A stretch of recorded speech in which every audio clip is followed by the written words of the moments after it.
Hello everyone. Recently I've been seeing this specific type of video on my For You page of people just sort of playing long form Minecraft and then talking over it. So I don't know, I kind of wanted to throw my hat in the ring. I feel like it harkens back to an older style of YouTube that I really gel with. But also, I wanted to take this opportunity to talk about streaming advice. Not that long ago, I was streaming and somebody came in and asked for advice. How do I grow? How do I stay consistent with it? And I did my best to respond to them in the moment, but I feel like it was kind of lacking. So I went ahead and organized all my thoughts, and I want to kind of talk about them here. Cut back in. Sorry, I had to let my dog out. So the reason I even feel comfortable talking about this in the first place is that I myself have been streaming for 2 years. I'm in the top 2% of Twitch, and I've streamed over like 1,200 hours. If you don't believe me, that's fine. You can check up these stats on Twitch Tracker. But also, I've been an actor since I was 12 years old. So I feel, I don't know, maybe not the most versed, but I think I have a somewhat understanding of how to present oneself and how to entertain. So I thought it might be helpful to share these thoughts, and worst case scenario, just have a video that I can point to so that when people ask for this advice, I can say, watch this. So my tips kind of boil down to 5 main points that I'm going to go over. The first point being consistency. And I think this is the single most important tip I have to give. When you're not consistent, you really don't give yourself a chance to grow. And I know that's a very bland thing to say. I mean, what does it even mean to be consistent? For me, consistency is streaming every single day. I understand that's not really realistic for a lot of people. Maybe consistency for you is streaming Wednesdays and Thursdays. Maybe it's only streaming weekends. Maybe it's streaming 1 day a week, 1 day a month. Whatever it is, so long as you can do it consistently, I feel like you're giving yourself an actual shot to grow and learn. As a streamer, I've seen so many people that have started streaming, and I thought they were genuinely talented, but then they kind of fell off because they weren't consistent with it. Now, my second tip, and this one's going to be a little bit more nebulous, is stream smarter, not harder. I think when you're starting off, especially if you have 0 viewers, you can stream 24 hours, but it doesn't mean anyone's going to show up. So I feel like it's really important not to just hone in and try to be on that grind set. And I know that mentality can be really enticing, especially when you're first starting off and you're excited about your new hobby, or you just got some new streamer gear or a new model and you want to show it off. But the truth is, people aren't going to watch you unless you give them a reason to. The reason famous streamers are famous is because they've spent years, sometimes decades, building up a community who have an impression of them and who have kind of a buy-in. If you're going to watch, for example, a streamer I like, Ludwig, you're not just watching Ludwig because he's doing a stream where he's speedrunning Minecraft for the 15th time. You're also watching him because you've been watching his stream content, his shorts content, his YouTube content for the past years even. So when it comes to streaming smarter, not harder, really try to diversify what you do. So for me, I've been doing shorts daily for about the past month now, and some of them do pretty good. Some of them kind of flop, but it gives myself a chance to be seen in another light except just streaming. Now, this one is a little bit of a tangent, and this is more about how to grow as a streamer. You know how I was talking about you need to give people a reason to watch you? Well, my reason was, and sort of is, that I run an SMP. So if you want to play on a fun SMP that I'm running, you can go ahead and join. And because you're already playing on my SMP, you're a little bit more likely to watch me. Now, obviously, that's not going to work for everybody. I know a lot of people don't even like Minecraft, let alone make content on it. But whatever works for you. Maybe you really like fighting games. If so, try hosting a tournament. Maybe you really like D&D. If so, try hosting a community game every now and then. Whatever you have that can entice people to watch your streams, you should be using.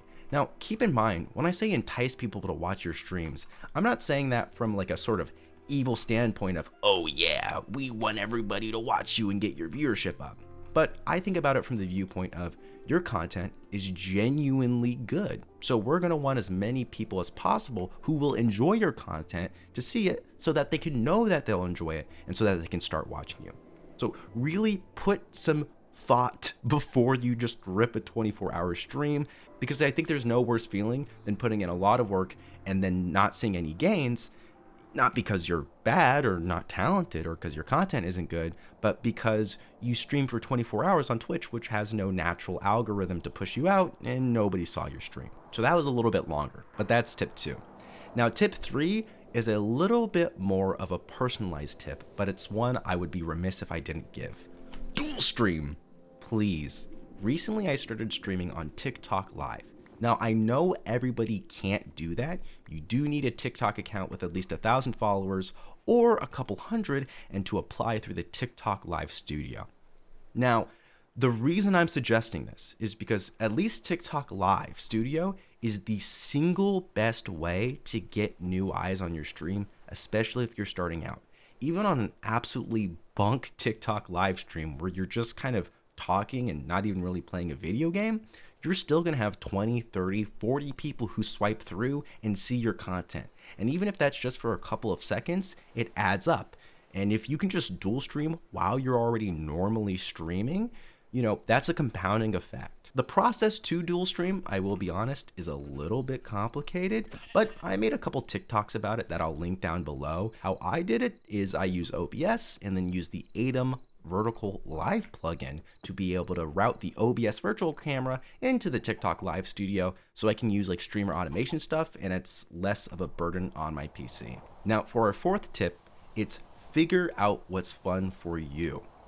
Now, when you're streaming, you shouldn't be watching the clock. You shouldn't be hyper analyzing as tough as you can and trying to figure out every single detail. Instead, you should be having, at least to some extent, fun with the process. If streaming isn't fun for you, genuinely, it might not be the right path. Maybe long form content or short form content is better for you. Now, what's fun for you?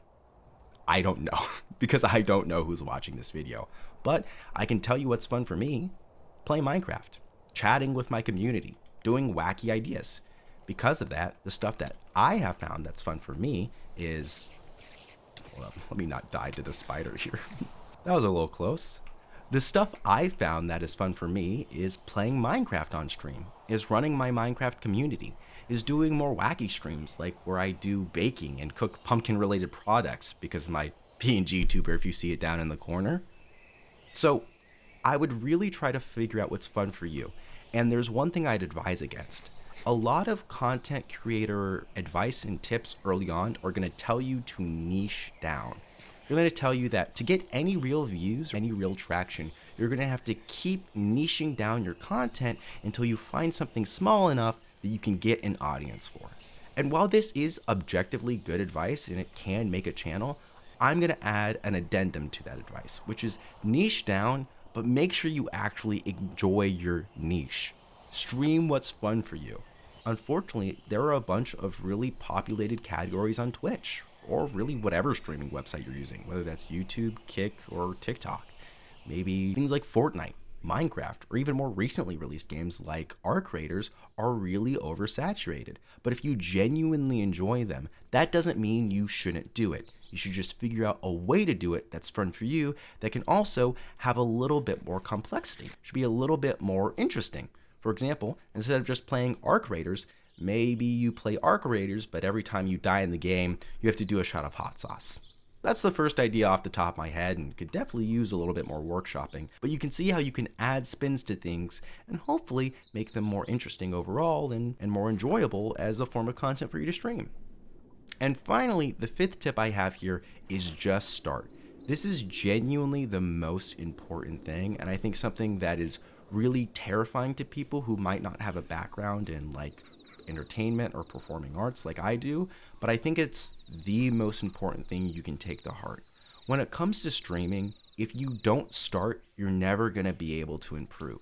What I mean by that is you can watch as many videos as you want. Videos like this one right here, where I'm telling you quote unquote tips, but you're never going to know how these tips are going to work out for you, and you're never going to know how streaming works out for you unless you do it. And streaming is one of those things where the truth is, you're going to start bad at it. I'm sorry, I wish that wasn't the case, but it's the truth. There might be people who might just naturally be more talented. Think of your Valkyraes, your Pokemanes, your Ludwigs, your Iron Mouses. But ultimately, they started dog water. It's just the truth. The more experience you get, the better you get. So the sooner you start, the better it is. My genuine advice, my call to action at the end of this video, besides subscribing and liking if you watch the content, is if you want to stream, download OBS following Stream Schemes OBS tutorial video down below and literally go live. Even if it sucks, you're going to learn so much about what streaming means and is to you in the first hour of your stream than you could learn in 100 hours of watching videos like this. Cool. Those are the main tips I wanted to go over. I'm going to go over a couple more points as well, just because I'm here and yapping. Low-key, I'm trying to find a village in-game, so we'll see if we can do that. So another thing I wanted to talk about when it comes to streaming, and this is a little bit further down the road, or when you have a community. Something I think is really important, that's also really hard to do, is moderating your community. Now, if that seems weird, let me explain. The reason you're gonna have to ban people, unfortunately, is when you're starting off, people who watch you are your community. And communities attract people of a certain type. What I mean by that is if there's a chat that comes in and says, "Hey, how's your day going? Oh wow, I really like this Minecraft stream." They're probably going to attract more people who are positive, who want to talk about the game, who want to know how you're doing. On the other hand, if you have two chatters who are like, "Helpless ratio, bro's bald, fat, short, and stinky, bruh doesn't know what's going on," the people who chat in your community are probably going to be reiterating those same things or that same line of logic. So you want to make sure that whatever your community is saying, whatever your chatters are chatting, you want to make sure that it falls in line with the community you want. Now, this also sort of depends on the type of content you stream. To be real, if you're just chatting drama react Andy and what you do is go on twitter.com and react to drama, probably your community is going to be a little bit more toxic, at the very least, very straightforward with their feelings. So there is some nuance to it. But ultimately, I think it's going to serve you a lot better if you just ban somebody if they're being weird. And I speak from personal experience here. Starting off, I sort of had the opinion that, well, if anybody's watching me, I can talk with them. And if I can talk with them, I can kind of get them to be chill. And if they don't want to be chill, they'll just naturally leave. I don't know why, but I genuinely thought this mindset would work. And what that ended up leading to is a couple notable individuals in my community overstaying their welcome and generally being mean or even manipulative to me and other members of the community. So it's really important that you protect yourself, because as a streamer, you're the authority. You're the voice of power in your stream, so it's not going to be very often that other people actually come to your aid while you're live. Now, this goes into why it's nice to have good moderators, but that could be really tough, especially starting out. This looks like a great place to start my base. All right, I think I'm going to end the recording here. I don't know if I'll even edit this, but if I do, I hope you liked it.